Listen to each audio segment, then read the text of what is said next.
The silence in the room was heavier than a tombstone. It was my 75th birthday, and the air, which should have been filled with laughter and warmth, was thick with a suffocating tension. There were only a handful of guests, old friends of mine who had come out of loyalty, their faces now frozen in various shades of shock and pity. The birthday cake, a cheap grocery store special that my daughter-in-law Jessica had picked up, sat half-eaten on the dining table, its cheerful frosting looking like a cruel joke. It all happened so fast. One moment, Jessica was standing, raising her glass in a toast. The next, her voice, dripping with a sweetness as fake as the cubic zirconia on her finger, had turned to steel.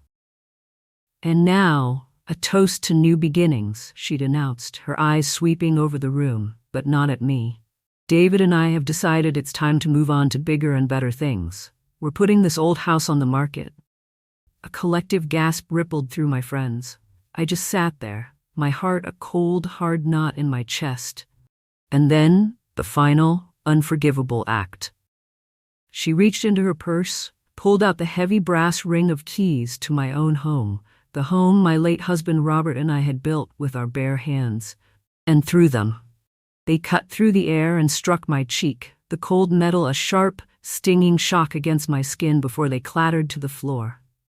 "Get out, you old leech," she snarled, her painted smile twisting into a mask of pure contempt. "We're selling this house.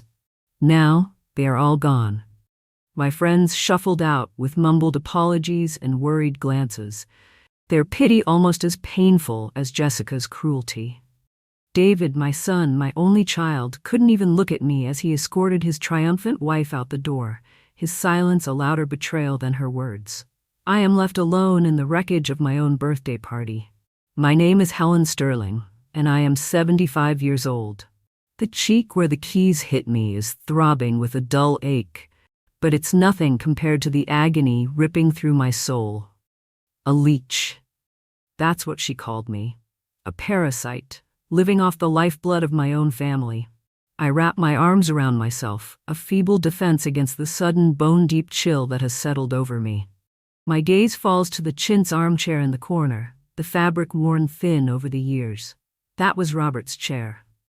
I can almost see him sitting there, the newspaper resting on his lap, a gentle smile playing on his lips as he'd watch me put her around the kitchen. What would he say if he could see this? If he could see his son standing by like a coward while a shrew of a woman desecrated our home and humiliated his wife? The thought brings a fresh wave of tears to my eyes, hot and bitter. I have spent my entire life being a giver. As a mother, as a wife, I poured everything I had into my family, my time, my energy, my love. I never asked for anything in return, except for a little respect, a little affection. I never thought that was too much to ask. The word leech echoes in the suffocating silence. It's a poison, seeping into every memory, tainting everything I've ever done. All the sacrifices, all the sleepless nights when David was sick, all the penny pinching so he could go to a good college, was it all for this? To be thrown out of my own home like a piece of trash? My worth reduced to the market value of the roof over my head? The keys are still on the floor, gleaming dully under the dim light of the living room lamp. They look like a fallen crown, a symbol of a kingdom I once ruled with love, now usurped by greed. I feel a profound sense of shame, so deep it makes me nauseous. Shame that my friends had to witness that. Shame that I raised a son who would allow it. And a small, terrible part of me feels shame for being old, for being a widow, for being in a position where they could see me as a burden. My eyes drift to the fireplace mantel, to a silver-framed photograph that has stood there for nearly 50 years. It's of Robert and me, on the day we bought this piece of land.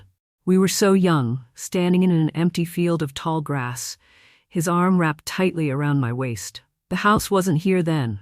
There was nothing but dirt, sky, and the dream in our eyes. Robert was a builder by trade, a man who believed in the power of his own two hands. He drew up the blueprints himself on our small kitchen table, night after night, his brow furrowed in concentration. I remember the thrill of watching the foundations being poured, the skeleton of the house rising from the earth. Every single nail, every board, every brick in this house tells a story of our shared effort.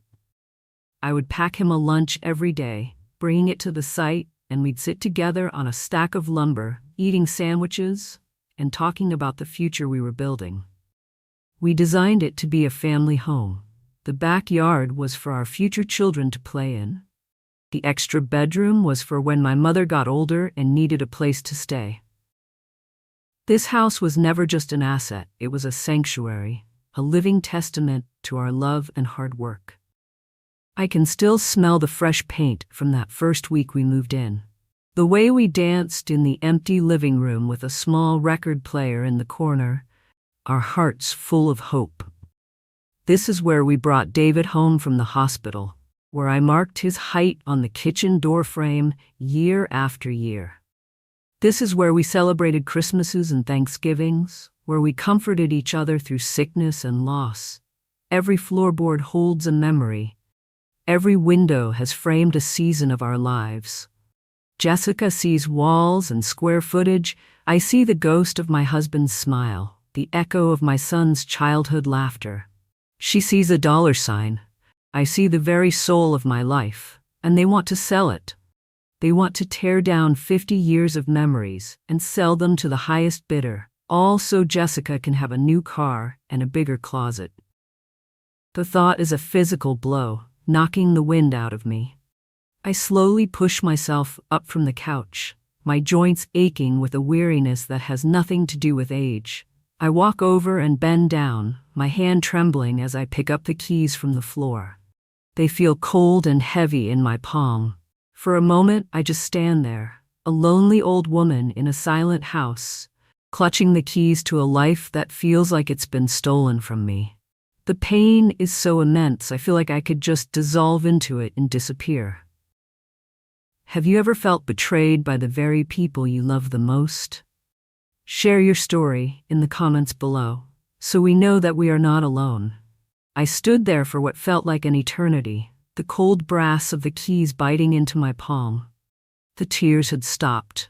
The gut-wrenching sorrow that had threatened to swallow me whole began to recede, replaced by something else.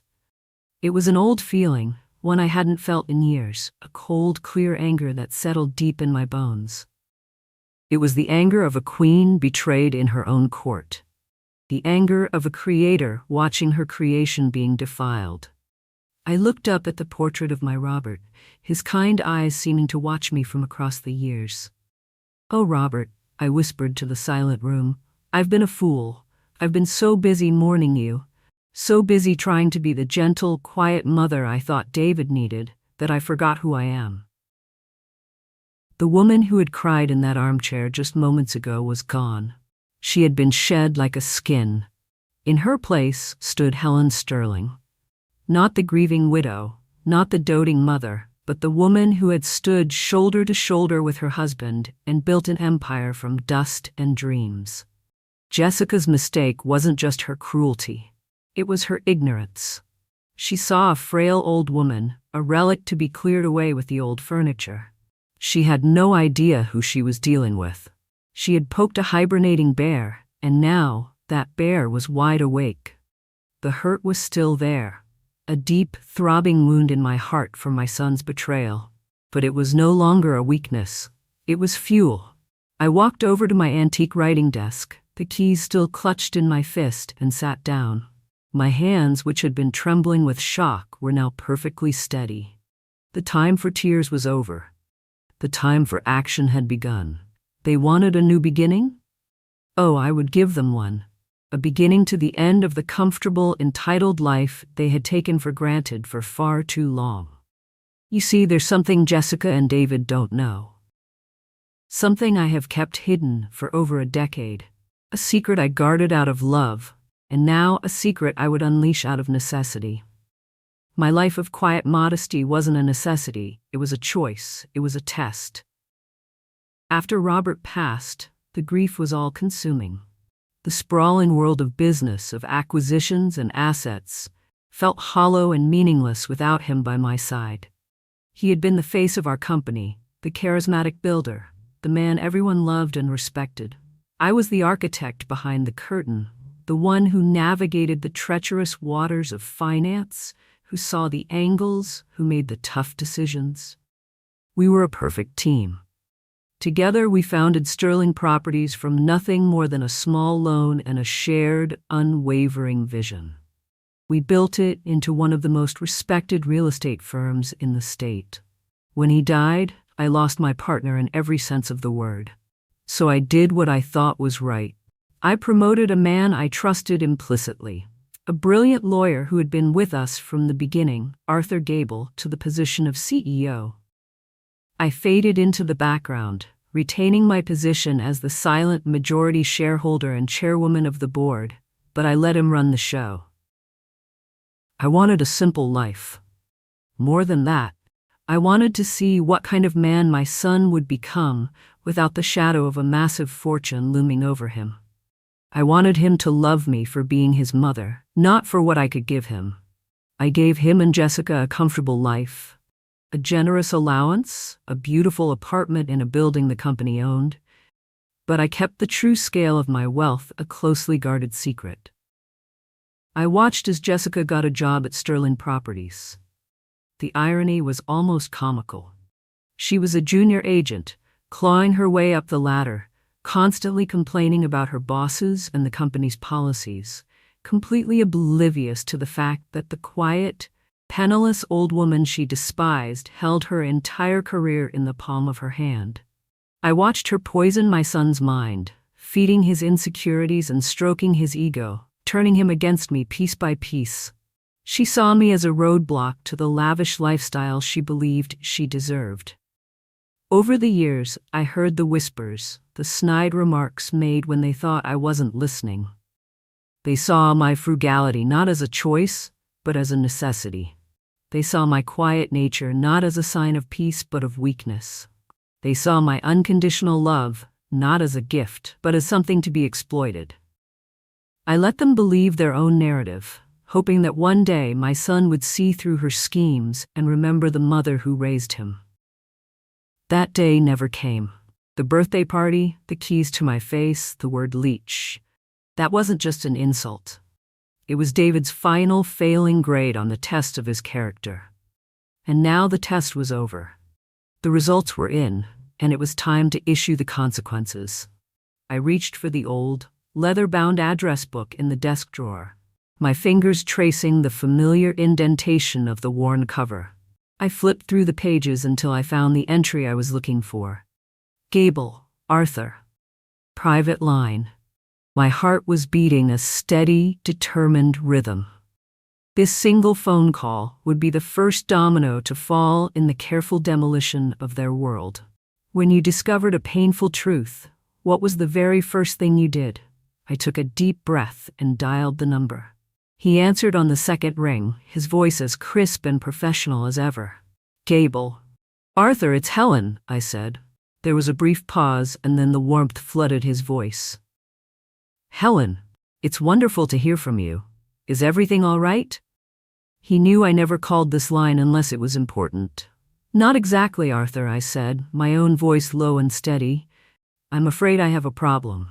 A problem by the name of Jessica Sterling. And so I told him everything. I didn't cry. I didn't raise my voice. I simply recounted the events of the evening in a calm, factual tone, from the fake toast to the keys hitting my cheek. The silence on the other end of the line was heavy. When I finished, Arthur's voice was dangerously quiet. That ungrateful little viper, he seethed. After everything you've done for them. Her ambition has finally eclipsed her minuscule sense of decency, I replied. She and David plan to sell my house. Over my dead body. Arthur growled. Helen, just say the word. I'll have her fired by sunrise. I'll have security escort her out of the building so fast her head will spin. I'll blacklist her from every firm in this state. I appreciated his loyalty, his righteous anger on my behalf. But a simple firing was too merciful. It was an ending, But it wasn't justice. Justice required a stage, it required an audience, it required her to be the architect of her own downfall. "No, Arthur," I said, a slow, cold smile spreading across my face for the first time that night. "That's far too easy. I have a more theatrical approach in mind. I don't just want her fired. I want her humiliated. I want her to stand on the biggest stage of her career and publicly execute herself with her own greed." And so, we began to plan. My mind, which had felt clouded by grief for so long, was now razor sharp. The old instincts, the strategic thinking, it all came rushing back as if it had never left. "Here's what we are going to do," I began, my voice filled with a newfound authority. "First thing tomorrow morning, I want you to send an internal memo. Announce a special, urgent meeting of the entire executive board for the day after tomorrow." "Consider it done," Arthur said, and I could hear him scribbling notes. "The purpose of the meeting," I continued, "will be to review a highly lucrative, time-sensitive acquisition opportunity. A prime piece of residential real estate." "Your house," he stated, catching on immediately. "Precisely. Next, you will have your assistant contact Jessica directly. Tell her that her name came up. Tell her that her regional manager recommended her as a go-getter, an agent with her finger on the pulse of the market. Tell her this is a once-in-a-lifetime opportunity to present directly to the board, including the CEO." Arthur chuckled. A low, appreciative sound. "Oh, she'll never be able to resist that. Her ego won't let her. She'll think she's finally being recognized." "She will be," I said dryly. "And then you set the stage. The main boardroom. I want the entire executive team there. All the vice presidents, anyone who is anyone at Sterling Properties. I want the room to be intimidating. I'll make sure of it," he promised. "She'll be the lone junior agent in a room full of sharks. She will prepare her presentation." I laid out the final crucial piece. "She will stand up there and detail her plan to sell this house, my house. She will likely embellish, lie, and paint a picture of a needy old woman who needs to be moved. Let her talk. Let her dig her own grave as deep as she possibly can, and just when she thinks she has them all in the palm of her hand." I paused. "You'll make your entrance," Arthur finished for me, his voice filled with admiration. "I will make my entrance," I confirmed, "and I will reclaim my company and my home." We spent another hour hashing out the finer details, from the timing of my arrival to the legal documents Arthur would have drawn up and ready. By the time I hung up the phone, the plan was perfect. It was a cold, calculated, and utterly devastating trap. And Jessica, blinded by her own greed and arrogance, was about to walk right into it. I looked at the keys on my desk. They were no longer a symbol of my humiliation. They were a declaration of war. The day of the board meeting arrived with a crisp autumn chill in the air, but I felt a fire burning within me. I had spent the previous day with Arthur, not just planning but preparing. He had brought a tailor to my home, a discreet professional who fitted me for a bespoke suit in a deep charcoal gray. It was the kind of attire I used to wear for major negotiations, a silent armor that spoke of authority and unwavering resolve. When I looked in the mirror, I no longer saw the grieving widow who had allowed herself to fade into the background. I saw Helen Sterling, the chairwoman of the board, and I was ready for battle. Meanwhile, Jessica was on top of the world. She had called David the night before, her voice giddy with excitement, a call I was privy to thanks to a legal wiretap Arthur had arranged on the corporate-owned apartment's phone line. "This is it, Dave," she'd squealed. "The CEO himself wants to see me. I'm going to pitch the sale of your mom's dumpy house, and they're going to see how brilliant I am. I'll get a promotion, a huge bonus.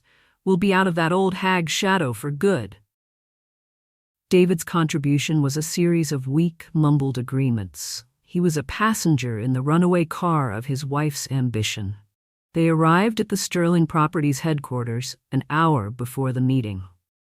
I watched them on a live security feed from Arthur's office. Jessica strode into the marble lobby like she owned the place, dressed in a flashy red suit that screamed, "Look at me." David trailed behind her, looking nervous and out of place amidst the quiet power of the building. They were escorted to the top floor to the main boardroom. I had designed that room myself years ago. It was a cathedral of corporate power, with a 20-foot-long mahogany table polished to a mirror shine, flanked by imposing black leather chairs. One entire wall was a floor-to-ceiling window offering a panoramic view of the city, a city that, in many ways, Robert and I had helped build. The room was already filled with the company's entire executive team, 12 of the sharpest minds in the business, all of whom knew exactly what was about to happen. They greeted Jessica with polite, unreadable expressions, their professionalism a cold, impenetrable wall. Mr. Gable sat at the head of the table, the very picture of a commanding CEO, and gestured for Jessica to take her place at the podium at the far end of the room. The trap was set. The bait had been taken. Jessica, blinded by ego, saw the intimidating setup not as a warning, but as a sign of her own importance. She launched into her presentation with a nauseating level of confidence. She spoke of revitalizing dormant assets and maximizing neighborhood potential. Then she put up a picture of my home on the large screen behind her. This property, while sentimentally valuable to its current elderly occupant, is a financial dead weight, she announced, her voice filled with condescending pity. The owner is an elderly woman, my mother-in-law, who is no longer capable of maintaining such a large estate. Selling it and moving her into a more appropriate assisted living facility would be a mercy, not to mention a highly profitable venture for Sterling Properties. She went on, detailing her plan, painting me as a senile burden, a problem to be managed. The board members listened silently, their faces like stone. She was so engrossed in her performance, so high on the sound of her own voice, that she didn't notice the heavy oak doors at the back of the room swinging silently open. And then I made my entrance. I walked into the room with a calm, deliberate pace, my sensible heels making a soft, authoritative click on the marble floor. Arthur had timed it perfectly. I wasn't Helen, the feeble old woman. I was Helen Sterling, the chairwoman, returning to her throne. A ripple of movement went through the board as they all subtly straightened in their chairs. Jessica's voice faltered. She stopped mid-sentence, her eyes widening as she saw me. Confusion warred with irritation on her face. "Mom, what are you doing here?" "This is a private meeting." David, who had been sitting in a chair against the wall, looked as if he'd seen a ghost, his face turning a sickly shade of white. Mr. Gable stood up, his voice ringing with authority. "Miss Sterling," he said, his gaze fixed on a stunned Jessica. "Before you continue your fascinating proposal, I believe proper introductions are in order. Ladies and gentlemen of the board, though you all know her well, allow me to formally reintroduce the founder, the majority shareholder, and the chairwoman of Sterling Properties, Mrs. Helen Sterling." The name hung in the air, heavy and absolute. You could have heard a pin drop. Jessica's jaw went slack. The smug confidence drained from her face, replaced by a wave of pure, unadulterated shock. Her eyes darted from me to Arthur, to the impassive faces of the board members, desperately trying to make sense of an impossible reality. What did he say?" she stammered, turning to David. But he was useless, a statue of shame. I walked slowly toward the head of the table, taking my rightful place beside Arthur. I didn't raise my voice. I didn't need to. The power in the room had already shifted entirely to me. I let the silence stretch, forcing Jessica to stand there in her cheap red suit, exposed and floundering. "You were saying something about the current occupant of my home, Jessica?" I began, my voice even and cold as ice. "Something about her being a financial dead weight who needed to be moved into a facility out of mercy?" Jessica opened and closed her mouth like a fish, but no sound came out. I turned my attention to the board. For those of you who may not be aware, my daughter-in-law is referring to the house my late husband and I built 50 years ago. The house where we raised our son. The house she so callously threw the keys to in my face at my own 75th birthday party, right after calling me an old leech. A few of the board members visibly flinched.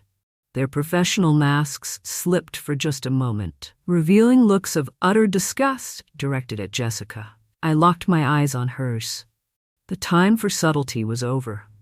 You stand here in a building that bears my name, a company built on a foundation of integrity and hard work, and you pitch a plan rooted in greed and disrespect. You didn't see a home filled with a lifetime of memories. You saw a property to be flipped. You looked at me, and you didn't see the woman who raised the man you married. You saw an obstacle, a burden to be discarded. I leaned forward slightly. Let me make one thing perfectly clear. This company, this legacy, was built to provide homes for families, not to tear them apart. It was built on the principle that our word is our bond and our reputation is everything. You, with your deceit and your staggering lack of character, represent everything Sterling Properties stands against. You are a disgrace not only to this family, but to this company. The collapse was total and immediate. Jessica's face, which had been pale with shock, was now flushed with a blotchy, terrified red. No, it's not like that, she whimpered, her voice cracking. I didn't know. David, tell them we didn't know. She looked desperately at her husband, but David had his face in his hands, his shoulders shaking with silent sobs. He was a broken man, crushed under the weight of his own weakness and complicity.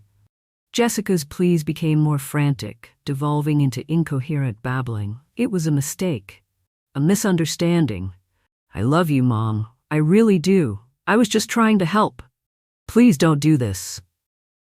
She was crying now, mascara running down her cheeks, her carefully constructed image of a sharp-witted professional shattering into a million pathetic pieces before the most powerful people in her industry.